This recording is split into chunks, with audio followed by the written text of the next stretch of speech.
but I think it's the closest thing we have to, what would be considered a truly valid case of a werewolf, because you have, at least, if nothing else, victims that were left behind, and a great deal of archival records. That's good, because I love werewolves. No, you do. but you don't have to go all the way to France, right? Yeah, exactly. But I mean, joking aside, do you think it's unlikely now that we actually will resolve it to everybody's satisfaction? Probably so. It's just one of those things that, time goes on. I mean, look at the Patterson film. I mean, that was filmed back in 1967. It's been a very controversial subject and piece of evidence for decades now. And, with each year that passes, we get a little bit farther away from, coming to any type of conclusive opinion about it. Okay. Despite the fact that there are all these, TV shows and, researchers trying to analyze and break it down and introduce modern technology. But, that's the tragedy in a cold case is, a lot of times it's just very difficult to dig up anything convincing. No, I totally agree. Well, moving on to sort of the whole Monsters of Texas angle with our book on that subject, I think, a lot of people don't necessarily realize the sort of sheer scale and wide range of strange creatures that have been seen throughout Texas. I mean, I think certainly, the one that perhaps is less associated with Texas, but there are, countless reports, is Bigfoot. Can you tell people a little bit about, the Bigfoot presence in Texas and, geographically where the encounters occur, what's seen, and does it parallel reports, for the Pacific Northwest, or are there differences, etc.?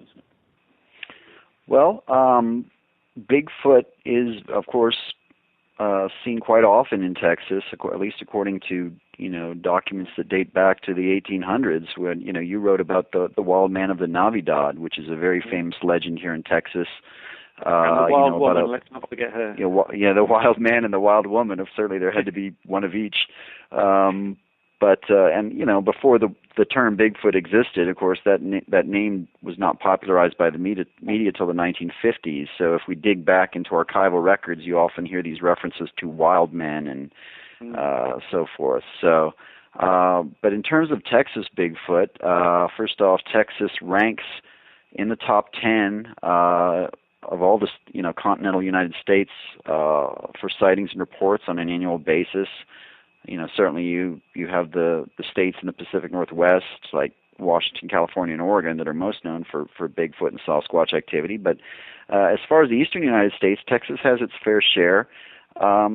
There seems to be a high concentration of these reports that stem from the eastern third of the state, probably from about I-45. If anyone that's living in Texas is going to know I-45, kind of east of there, you have this terrain that's very similar to Louisiana, Florida, and some of those other southeastern states. It's mostly coniferous bottomlands, very swampy and wet, pine forests and thickets.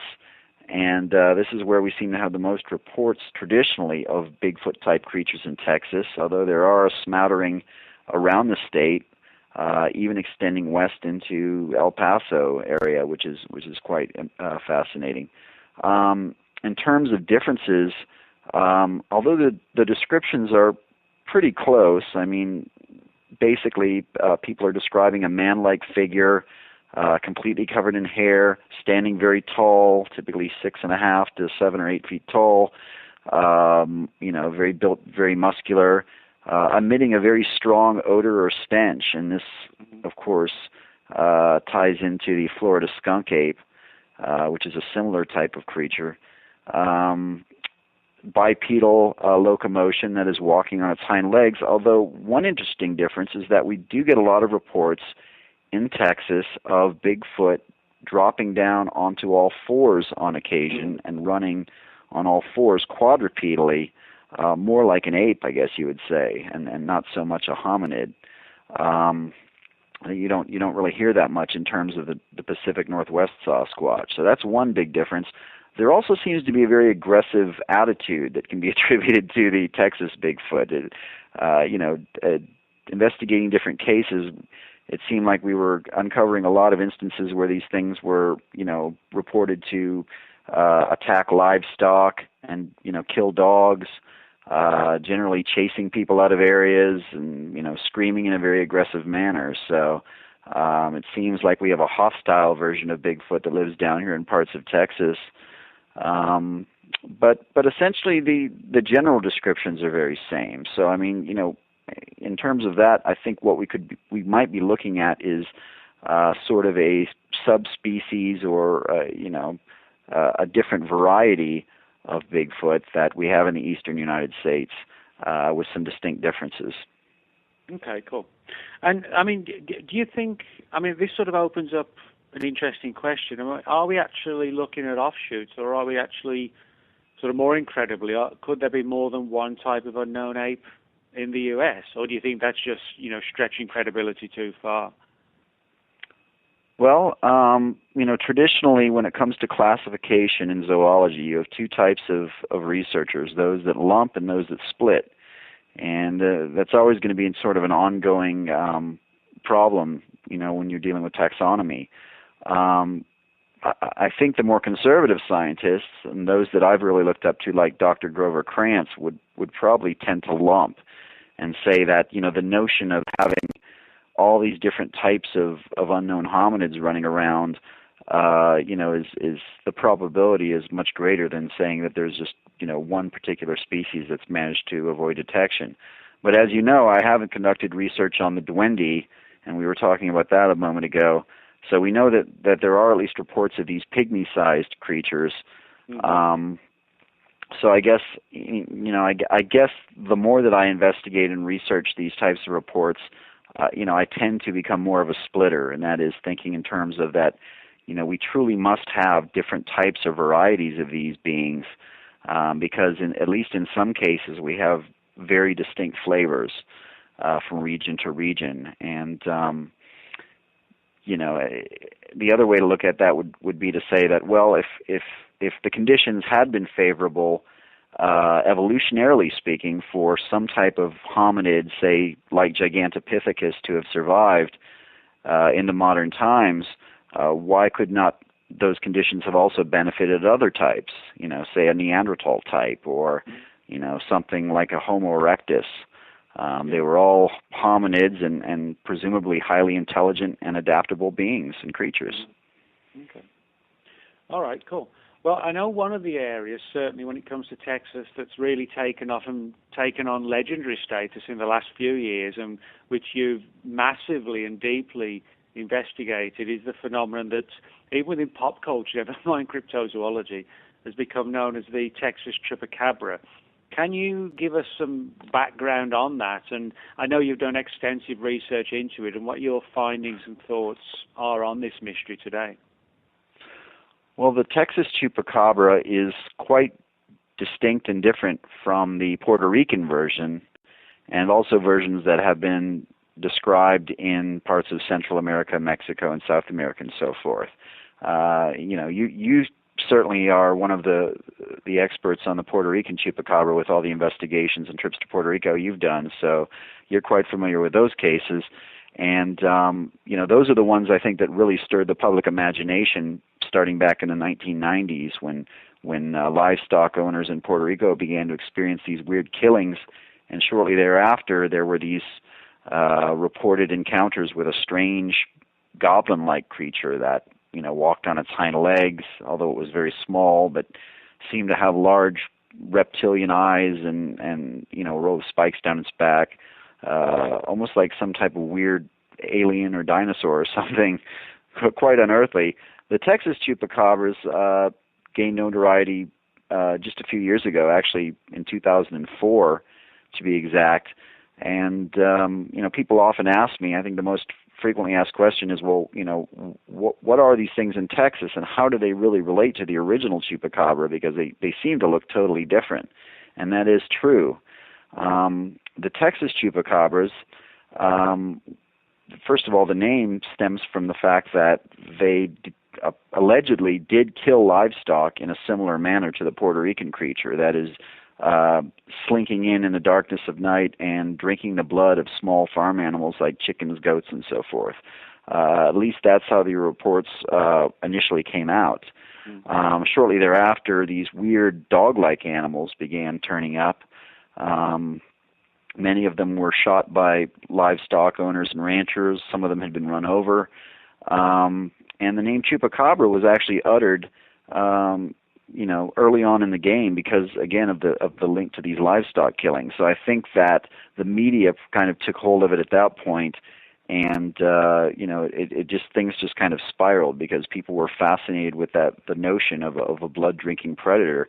But the big difference, of course, is that we've had many of these bodies turn up, as I said, and we've been able to examine them at length. I've actually examined 5 different animals, the remains of 5 different animals. They're very weird, hairless canids or dog-like animals. Extensive DNA testing has been done by different groups, and it's been determined that they are primarily coyotes, and in some cases hybrids between coyotes and other types of wild dogs like wolves and so forth. As I mentioned, they're completely hairless. They seem to have long teeth and fangs, some other physical abnormalities, and are generally fearless around humans.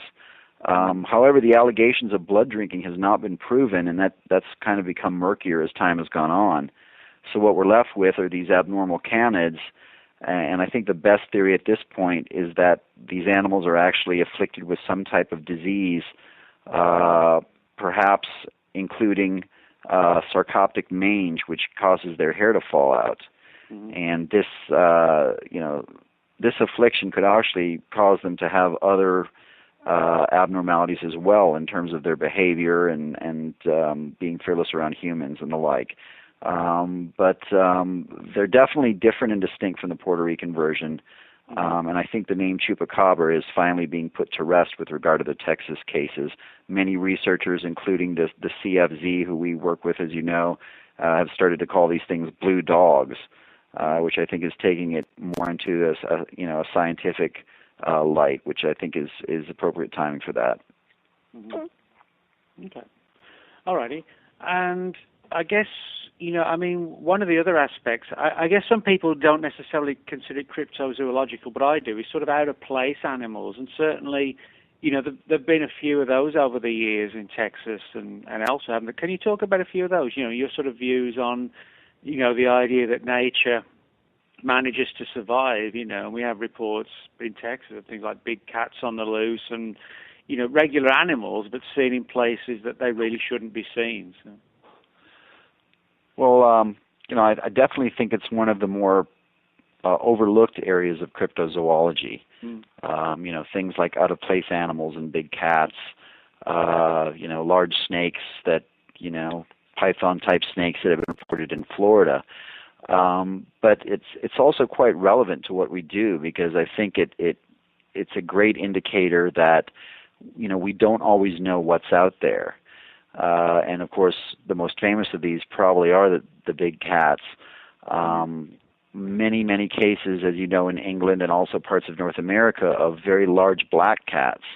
And when we say big cats, we're not referring merely to common house cats, but what people have described as looking like giant black leopards or cougars or panthers, very large menacing cats. Well, we do know that we have very large black predatory cats in other parts of the world, for example, the black leopards in Asia and the black jaguars of Central and South America. But in North America, we certainly have American mountain lions, which are typically gray or tannish color, but there are no large black cats, and certainly none in England, where you just don't have the habitat to even support something like a mountain lion. But nonetheless, these big cats are encountered frequently.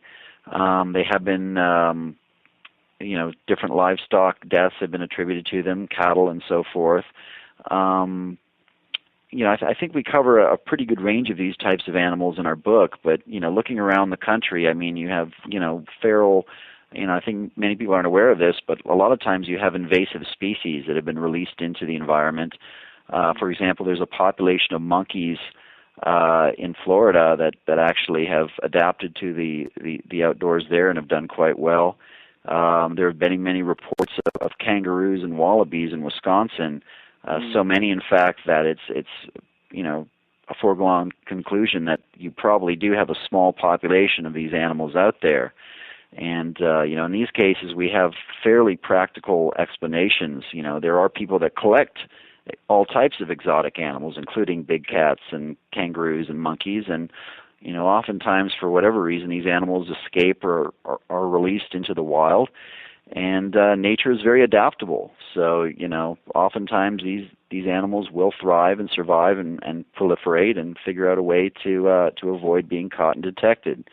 I think these types of cases play a very specific role within cryptozoology, because they, first off, they prove that there are things out there that we don't always see, and secondly, of course, that there are cases where people are encountering these things and misidentifying them, perhaps, and then describing them as other types of legendary creatures or cryptids. So it's quite fascinating, and I'm actually quite excited that I'm going to be involved in some big cat research this coming year, because that's something I've really wanted to delve into now for a while. Oh, okay, cool. Well, on that note, Ken, that'd be sort of a good time to take a break. We're sort of 45 minutes halfway into the show, so I think we're going to just take a few minute break, and then we'll come back in a few minutes to Epic Voyages, and again, that's epicvoyages.com. Part of the Extraordinary Phenomena Investigations Council. Been great first 45 minutes, and I'm sure it's going to be a great second 45 minutes as well. So we'll take a few minutes break right now. Hi, this is Nick Redfern again on Epic Voyages, Extraordinary Phenomena Investigations Council. Check out www.epicvoyages.com.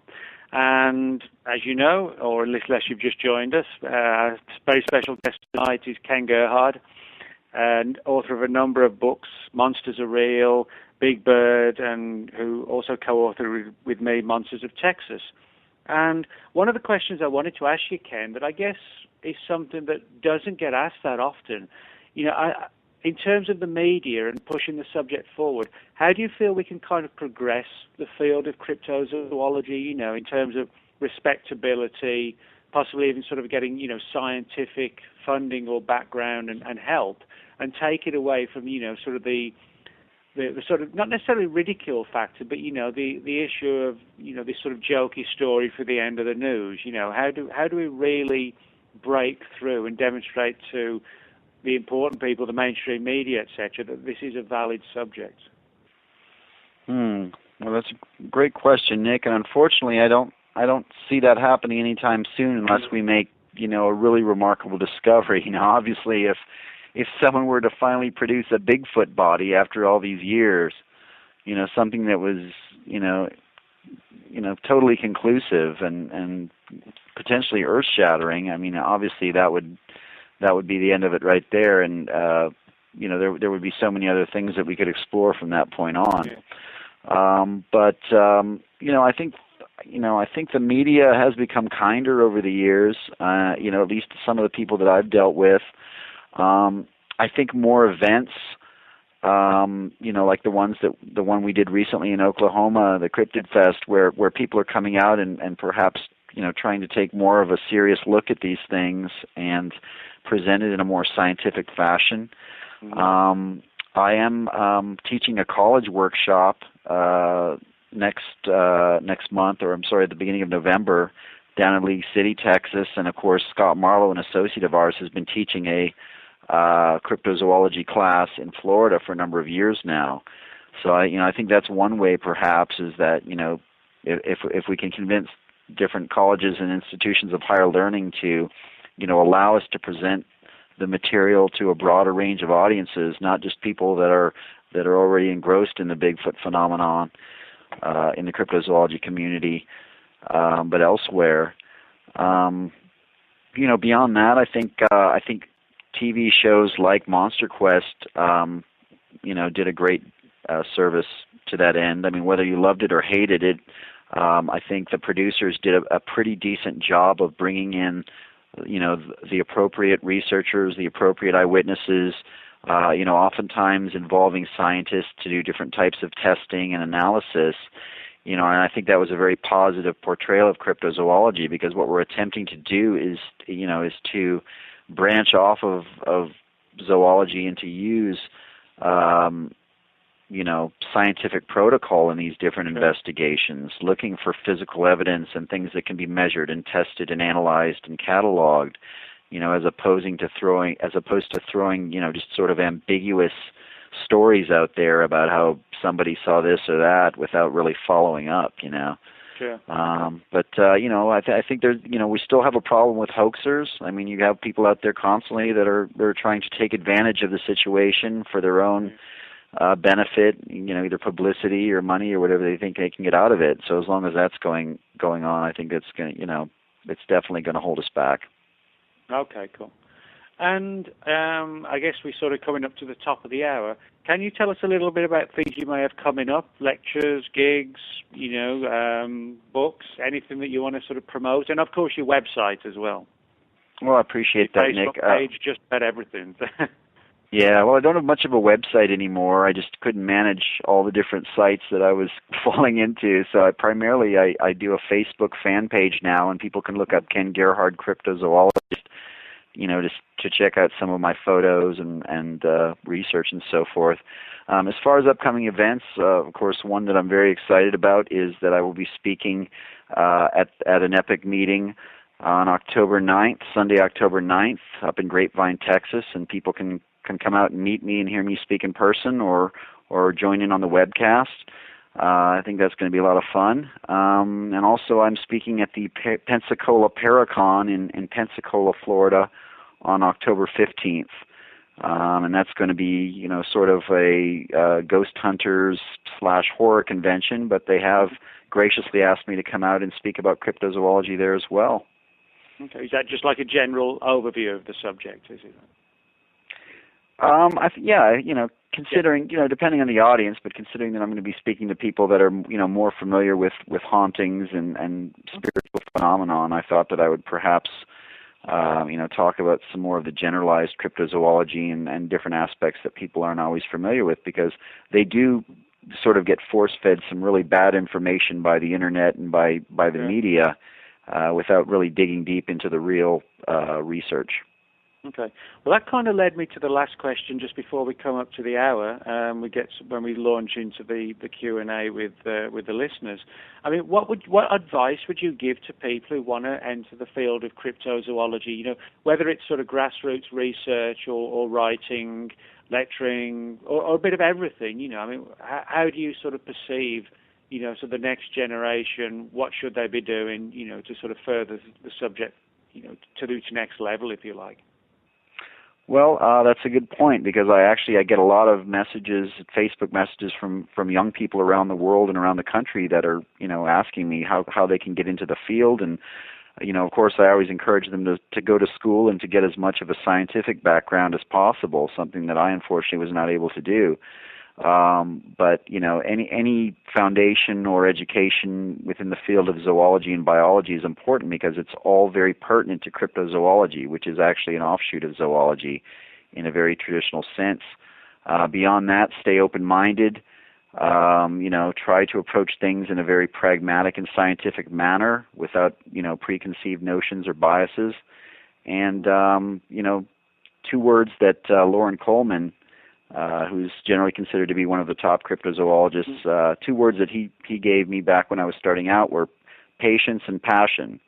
And I think those are two of the wisest, or one of the wisest things that anyone's ever sort of said to me, because I've tried to always take that advice to heart.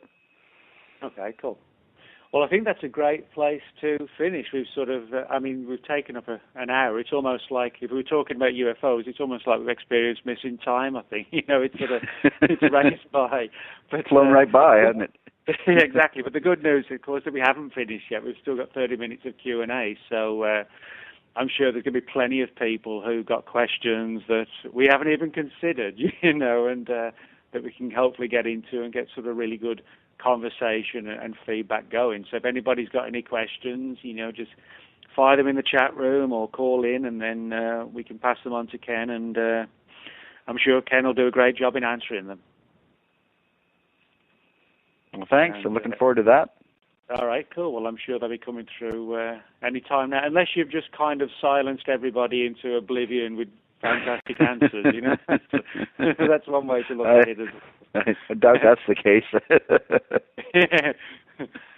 But yeah, I mean, I think we've covered a lot of ground in the first hour already. Never mind, what else can cover along in the next 30 minutes, and Well, certainly, and I would also encourage people, if they had any types of unusual sightings of things that they have questions about, because as you know, a lot of times these forums are a great opportunity for people to come forward if they've seen sort of an unusual animal or something that they can't identify, and talk about it. Yeah. Well, actually, we've just had a very good question come through, and hopefully you'll be able to offer some insight onto this, Ken. It comes from Richard, who asks, why do people report, quote, leathery reptilian pterodactyls, even though modern research suggests that pterosaurs were covered with hair? And in parentheses, he's put, I believe the ropen has been reported to be hairy, though. So, I mean, is that a valid question? Is there a lot of research being done to suggest that our perceptions on, the conventional wisdom we have on the pterodactyls might not be correct, and perhaps, there could be some doubt on the original reports of how the animals looked? Well, that's a great question, actually. But I would answer that by saying that, yes, although we do have evidence that some types of pterosaurs did, in fact, have a hair-like covering, almost like a proto-feather type of covering, very similar to modern birds, we really don't know what all the different species may have looked like. And there were, of course, many, many. We only know of the ones that we've managed to stumble upon, their fossils. But, that just like there are other animal species, I'm sure, that we've never even known about because we've just never been lucky enough to come across, their fossils, which is actually a very chance thing. So, in fact, some pterosaurs we do know looked sort of feathery or hairy. There may have been others that were completely devoid of hair. There's